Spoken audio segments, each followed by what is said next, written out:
Hello all welcome back to our channel Aish Arjun. അങ്ങനെ കൊച്ചിയിൽ നല്ല ബ്രെഡും അതുപോലെ തന്നെ ചിക്കൻ ബീഫ് സ്റ്റൂ ഒക്കെ കിട്ടുന്ന ഒരു സ്ഥലം തപ്പി ഇറങ്ങിയതാണ്. അങ്ങനെ നമ്മളൊരു സ്ഥലം നമ്മൾ ഗൂഗിളിൽ കണ്ടുപിടിച്ചു. നൊസ്റ്റിജാൻ എന്നാണ് ഈ കടയുടെ പേര്. സോ നമ്മൾ നേരെ വിട്ടു നൊസ്റ്റിജാനിൽ. നമ്മൾ വൈറ്റ്ലിയാണ് താമസം. അവിടെ നിന്ന് നേരെ നമ്മൾ വിട്ടത് എടപ്പള്ളിയിലോട്ടാണ്, നൊസ്റ്റിജാനിലോട്ട്. സോ നേരെ അവിടെ ചെന്നു. നമ്മളവിടെ ഓർഡർ ചെയ്തത് ഒരു പ്ലേറ്ററാണ്. സോ പ്ലേറ്റർ നമ്മൾ കഴിച്ചു. അതോടൊപ്പം തന്നെ ഒരു ചായയും വാങ്ങിച്ചു. ചായ അവിടെ കിട്ടില്ല, പുറത്തുനിന്ന് വാങ്ങിച്ചുകൊണ്ട് വന്നു.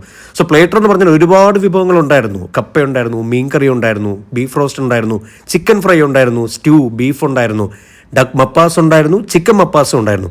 അങ്ങനെ അതെല്ലാം കഴിച്ചു. പക്ഷേ ഐഷു ആണെങ്കിൽ അതൊന്നും കഴിച്ചിട്ടില്ല. അവൾക്ക് തീരെ വയ്യാത്തത് കൊണ്ട് എൻ്റെ പ്ലേറ്റിൽ നിന്ന് കൈയിട്ട് വാരിക്കൊണ്ടിരിക്കുകയായിരുന്നു. ഈ ബ്രെഡ് എന്നൊക്കെ പറഞ്ഞാൽ നല്ല സ്റ്റീം ബ്രെഡാണ്. വെറുതെ ഒരു ബ്രെഡ് എടുത്ത് കളയുന്നത് മാത്രമല്ല. അങ്ങനെ നമ്മളതെല്ലാം കഴിച്ചതിന് ശേഷം നമുക്ക് ബില്ലും വന്നു കഴിഞ്ഞു. 419 രൂപയാണ് ഇത് രണ്ടിനും ആയിട്ടുള്ളത്. ചായ തൊട്ടടുത്തുള്ള ഒരു ചെറിയൊരു ബേക്കറി നിന്നാണ് വാങ്ങിച്ചിട്ടുള്ളത് കേട്ടോ. സോ നെക്സ്റ്റ് എൻ്റെ ലൊക്കേഷൻ വരുന്നത് എടപ്പള്ളി ഉണ്ണിച്ചിറ ജംഗ്ഷൻ, പഞ്ചാബ് നാഷണൽ ബാങ്കിൻ്റെ ഓപ്പോസിറ്റ് ആണ് കേട്ടോ. ബൈ.